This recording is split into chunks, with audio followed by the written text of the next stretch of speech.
My name is Melissa, and I'm going to demonstrate the skill of collecting a urine sample from a Foley catheter and then instilling some medication into the bladder through a Foley catheter. So we'll enter our patient's room. We're going to do all of our pre-steps. We'll identify our patient with two identifiers, introduce ourselves, explain the procedure to him, raise the bed to a comfortable working height. All right, so first I'm going to show you how to collect a urine sample. So we have our sterile urine container, and then we're going to need a sterile syringe also. Typically your sterile syringe is going to come in a package. This one, we're just going to use this for demonstration purposes. So I'm going to expose the catheter. I don't need to expose the patient, just the catheter. Now, in order to collect a urine sample, we want to collect fresh urine from the patient's bladder. So in order to do that, we need to clamp off our catheter so the urine doesn't all drain into the bag.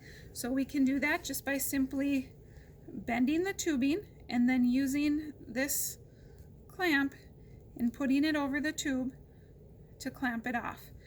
Now, typically we'd want to leave this clamped for about a half an hour until we see urine coming into the tube, and you might see it just coming in here, but it won't be draining. Okay, so we've got our catheter clamped. It's been a half an hour. Now we're ready to get our urine specimen. So of course we want to perform hand hygiene, put on a pair of gloves. We don't need sterile gloves for this procedure, but you do want to keep your syringe and your stuff sterile. Okay, so I've got an alcohol swab.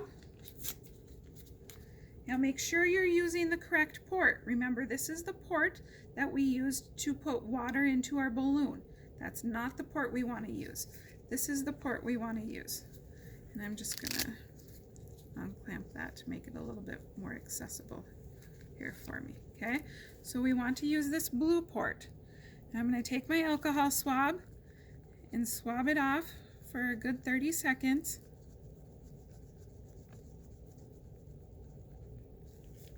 Okay, I'm going to take my syringe, and this just fits right into the port. Okay, you kind of have to hold it there, and then we would aspirate the amount of urine that we need. Okay, cover our patient back up, take our urine specimen container, open up the cap. Now all of this stuff is sterile, so we don't want to contaminate anything. So I'm going to hold my cap down, put my urine into my container without touching the inside of it, put the cap back on, and then label my urine specimen cup with the patient's name, his date of birth, his EMRON. Usually you can just use a patient sticker. Then I'll put my initials on it, the date and the time, and urine, that it's urine. Put it in a biohazard bag and send it down to the lab. All right, once that's sent off to the lab, we want to make sure that we unclamp this catheter because we don't want the urine staying into our patient's bladder anymore. So we unclamp that and then let the urine drain back out. Okay, we can't forget that step, otherwise your patient's bladder is going to get very full and they're going to be very uncomfortable. So that is our urine specimen collection. Now to do our installation.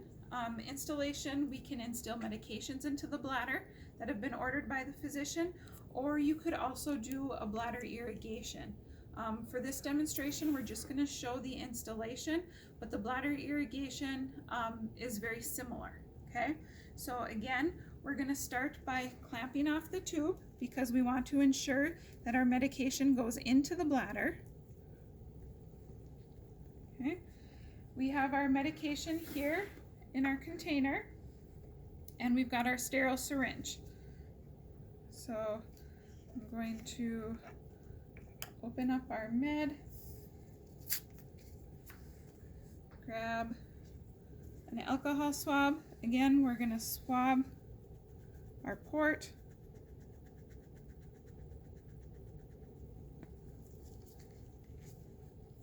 Draw up all of our med, however much is ordered. Attach our syringe and instill our med into the bladder. Okay. Again, keeping the tip of your syringe and the port sterile. Okay, now we're going to want to leave this clamped for the prescribed amount of time that the medication needs to stay in the bladder. Once that prescribed amount of time is up, we need to remember to come back and unclamp the catheter again so urine can drain and the patient doesn't get uncomfortable. All right, and then we can attach this back, cover up your patient, make sure they're comfortable, put the bed back down, give them their call light, and that completes the skill.